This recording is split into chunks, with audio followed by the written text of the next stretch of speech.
नमस्कार, आप देख रहे हैं आरटी हलचल। आपके साथ मैं हूं फिरदौस। अब गतिविधियां विस्तार के साथ। नगर निगम ने शहर में लगे स्ट्रीट लाइटों का काम शुरू कर दिया है। शुक्रवार को मुख्य चौराहे शनिवारा के बंद पड़े स्ट्रीट लाइटों को शुरू कर दिया है। स्ट्रीट लाइट बंद होने से रात के समय राहगीरों को काफी परेशानियां होती है, जिसके चलते नगर निगम ने क्षेत्र के स्ट्रीट लाइट बंद है उन क्षेत्र में अपने टेक्नीशियनों को भेजकर बंद पड़े स्ट्रीट लाइटों को शुरू करने का काम शुरू कर दिया है।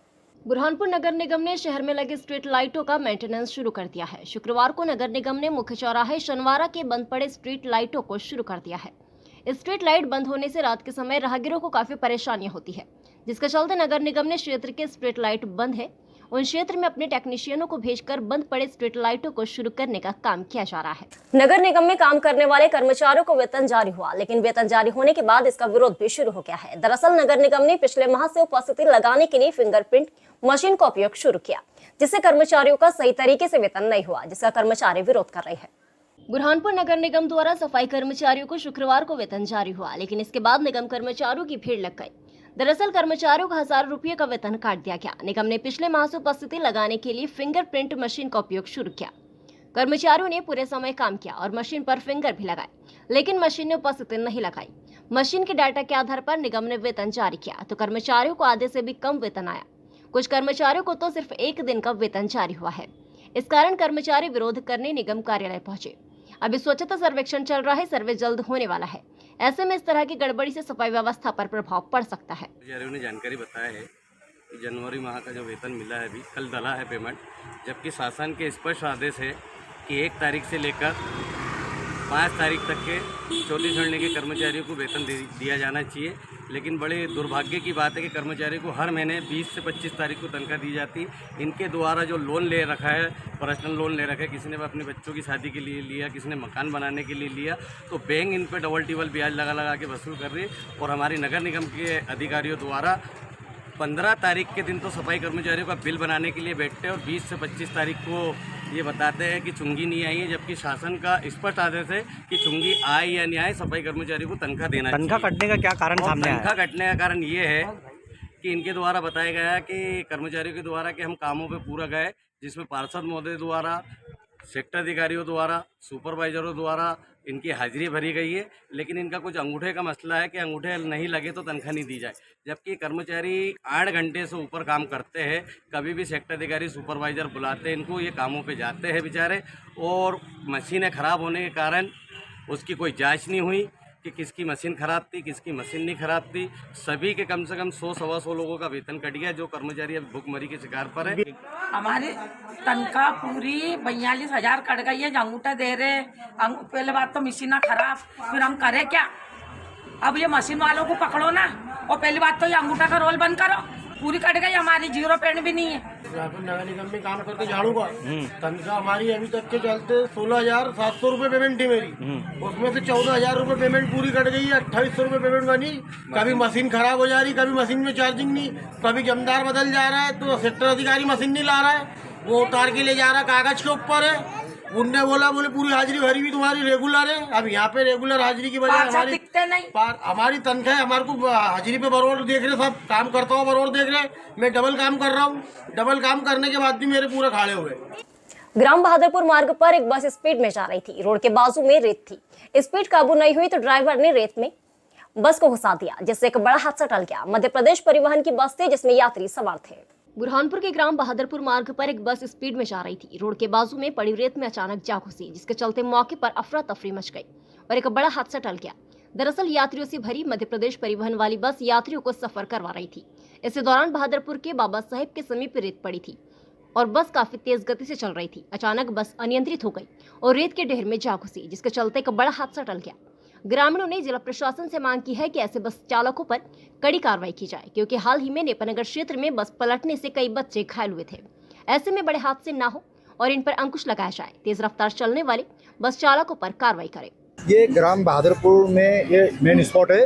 डॉक्टर बाबा साहब प्रतिमा के पास में रेत पड़ी है और बस बहुत ही स्पीड में बस आई थी और वो ब्रेक फेल हुए कि क्या हुए, अचानक बस रेत के ढेर में जा घुसी और प्रशासन ने इसके ऊपर ध्यान देना चाहिए। पूर्व में भी यहाँ नेपानगर में भी अभी 18 से 19 बच्चे घायल हुए थे और ऐसे अनफिट बसों को बंद कर देना चाहिए प्रशासन। हम बाबा साहब की पुष्टि के बाद खड़े थे बाबा साहब के पुतले के पास खड़े गए, हम तो 10-15 मिनट खड़े रहे। वहाँ पर स्ट्रीट पे बस आई, चौक से बस आई तो दुर्घटना ऐसी हुई, चौक से बस ब्रेक संभला नहीं, तुरंत दुर्घटना की तरह ब्रेक पे चढ़ा गया, कोई खतरा नहीं किया है। मतलब बड़ा हादसा टल गया। हाँ, जो आने वाली कलू थी, जो खतरा होने वाला था वो खतरा बच गया। यात्री कितने थे उसमें? ये तो पता है 40,000। पांगरी बांध परियोजना में उचित मुआवजे की मांग को लेकर किसानों ने शीर्षासन आंदोलन किया है। ककनार तहसील अंतर्गत पांगरी बांध परियोजना में उचित मुआवजा और कानूनी भू अर्जन की मांग को लेकर किसानों ने शीर्षासन आंदोलन किया। ये क्षेत्र पैसा कानून के तहत आता है। बुरहानपुर जिले के ककनार तहसील अंतर्गत पांगरी बांध परियोजना में उचित मुआवजा और कानूनी भू अर्जन की मांग को लेकर किसानों ने शीर्षासन आंदोलन किया। ये क्षेत्र पैसा कानून के तहत आता है, जहां ग्राम सभा की सहमति के बिना कोई कार्य नहीं किया जा सकता। डॉक्टर रवि कुमार पटेल ने कहा कि यदि सरकार अनिवार्य भू अर्जन करती है तो धारा 40 के तहत 75% अतिरिक्त मुआवजा देना होगा। किसानों ने पारदर्शिता और उचित प्रतिकर की मांग की। आंदोलन में नंदू पटेल, राहुल राठौड़, माधु कनोजे, संजय चौकसी, डॉक्टर सुशील पटेल समेत कई किसान शामिल रहे। देखिए, हम लोग ये आंदोलन इसलिए कर रहे हैं कि हमारे को पर्याप्त मुआवजा मिलना चाहिए और ये जो क्षेत्र है ये पेशा कानून के अंतर्गत आता है और पेशा कानून के अंतर्गत बिना ग्राम सभा की सहमति के सरकार यहाँ काम नहीं कर सकती। और अगर सरकार इमरजेंसी में काम करती है तो सेक्शन 40 के अंतर्गत उसे 75% की अधिक मुआवजा देना पड़ेगा। इसलिए हमारी सरकार से ये निवेदन है कि बिना ग्राम सभा की सहमति के यहाँ पे बांध का काम आरंभ नहीं होना चाहिए। बुरहानपुर पहुंची ताप्ती परिक्रमा पद यात्रा गायत्री मंदिर में पूजा अर्चना के साथ भोजन कराया। दरअसल ताप्ती परिक्रमा यात्रा शुक्रवार को बुरहानपुर पहुंची। हर साल की तरह इस साल भी बैतूल के मुल्ताई से शुरू हुई ताप्ती परिक्रमा पद यात्रा ताप्ती नदी किनारे से गुजरात के डुम्बश तक जाएगी। ताप्ती परिक्रमा यात्रा शुक्रवार को बुरहानपुर पहुंची। हर साल की तरह इस साल भी बैतूल के मुल्ताई से शुरू हुई ताप्ती परिक्रमा पद यात्रा ताप्ती नदी किनारे से गुजरात के डुम्बश तक जाएगी, जहां पर ताप्ती का संगम समुद्र में होता है। हर साल निकलने वाली ये यात्रा बुरहानपुर के राजघाट पर पहुंचती है, जहां पर पूजा अर्चना और महाआरती की गई। शहर की गायत्री मंदिर समिति ने यात्रियों के लिए भोजन और ठहरने की व्यवस्था की। 5 मार्च को ये यात्रा वापस मुल्ताई पहुंचकर समापन किया जाएगा। माँ ताप्ती का मुल्ताई से उद्गम स्थल है और माँ ताप्ती के उद्गम स्थल से ये यात्रा पिछले 18 वर्षों से लगातार चल रही है, जिसमें ये 8वां वर्ष जो है इनका संपूर्ण परिक्रमा का वर्ष है। कोरोना के दौरान भी ये यात्रा चलती रही और बुरहानपुर में लगभग 21 फरवरी को लगातार प्रतिवर्ष यात्रा आ रही है और गायत्री मंदिर में मोड़े जी और गायत्री मंदिर समिति आप जो है इनका ठहरने का और सब व्यवस्था करते हैं।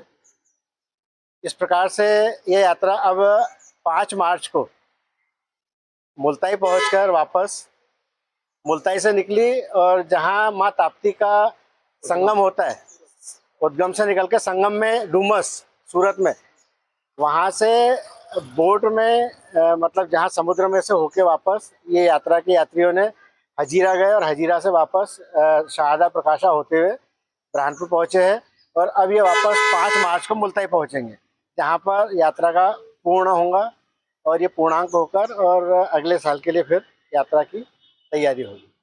बुरहानपुर के नेपानगर में स्कूल बस के पलटने पर 19 छात्र घायल हुए थे, जिसकी खबर प्रमुखता से दिखाई थी। अब उसका असर भी हुआ है। खबर दिखाए जाने के बाद जिला प्रशासन जागा है। अब अनफिट बसों पर कड़ी कार्रवाई होगी। प्रशासन सख्त हो गया है। बुरहानपुर जिले में अनफिट बसों की भरमार है, चाहे वे यात्री बसें हो या स्कूली वाहन। बिना फिटनेस, बीमा और अन्य जरूरी दस्तावेजों के कई वाहन सड़कों पर दौड़ रहे हैं। हाल ही में हुई दुर्घटनाओं के बाद प्रशासन हरकत में आ गया है। जिला कलेक्टर हर्ष ने स्पष्ट किया कि अनफिट बसों पर वैधानिक कार्रवाई की जाएगी, जिसके लिए स्कूल संचालकों की बैठक ली जा रही है, जिसमें सुप्रीम कोर्ट की गाइडलाइंस के पालन के लिए कहा जाएगा। वहीं जिला पुलिस अधीक्षक देवेंद्र पाटीदार ने बताया कि यातायात पुलिस समय समय पर वाहनों की चेकिंग करती है और अनफिट पाए जाने पर कार्रवाई भी की जाती है। यदि आगे ऐसी कोई दुर्घटना होती है तो और सख्ती बढ़ती जाएगी। अब देखना होगा कि प्रशासन की ये कार्रवाई कितनी प्रभावी होती है और क्या भविष्य में ऐसी घटनाओं की पुनरावृत्ति रोकी जा सकेगी। देखिए, कल जो घटना हुई है उसमें स्कूल की बेसिकली लापरवाही सामने आई है। तो आज हम लोगों ने सभी जो निजी विद्यालय हैं उनकी बैठक बुलाई है और इसमें सुप्रीम कोर्ट के निर्देश के बाद एक सर्कुलर जारी हुआ है, जिसमें क्या क्या उनको पालन करना है वो पूरा बहुत स्पष्ट तरीके से बताया गया है। आज बैठक लेके उनको ये क्रियान्वयन के लिए हम उनको चेताएंगे और अगर इसके बाद भी कोई पालन नहीं करता तो कड़ी कार्रवाई करेंगे। सर वहीं देखा जाए तो यात्री बसें भी अनफिट चल रही है और कई बार घटना उस पर भी समय समय पे RTO पुलिस की टीम और प्रशासन की टीम कार्रवाई करती है। बीच में भी अभी कार्रवाई हुई है, हम लगातार इसको। सर RTO नहीं होने की वजह से यह लापरवाही देखने को मिली। वो RTO का प्रभार खंडवा जो है RTO उनके पास का अतिरिक्त प्रभार है यहाँ पे। हम लोग कोशिश करेंगे कि एक स्वतंत्र प्रभार वाले अधिकारी। नहीं, पुलिस के द्वारा जो है उस नेपानगर वाली घटना में भी त्वरित रूप से प्रकरण पंजीबद्ध किया गया है और उसके सारे मोटर व्हीकल एक्ट के जो सेक्शंस हैं उसमें भी कार्रवाई कर रहे हैं। बाकी अन्य भी हमारी एक रेगुलर मुहिम भी रखते हैं और वर्तमान में भी पुनः सभी के लिए निर्देशित भी किया गया है कि पुनः जो स्कूल वाहन है उनके फिटनेस और बाकी के जो नियम है उसका सख्ती के साथ पालन करें। बैठक के माध्यम से भी सभी को अवगत करा रहे हैं और उनके वाहनों को चेक करके उस दिशा में सख्ती से कार्रवाई करें। अब वक्त तो चला है आपसे विदा लेने का। मुझे और मेरी पूरी टीम को दीजिए इजाजत। नमस्कार।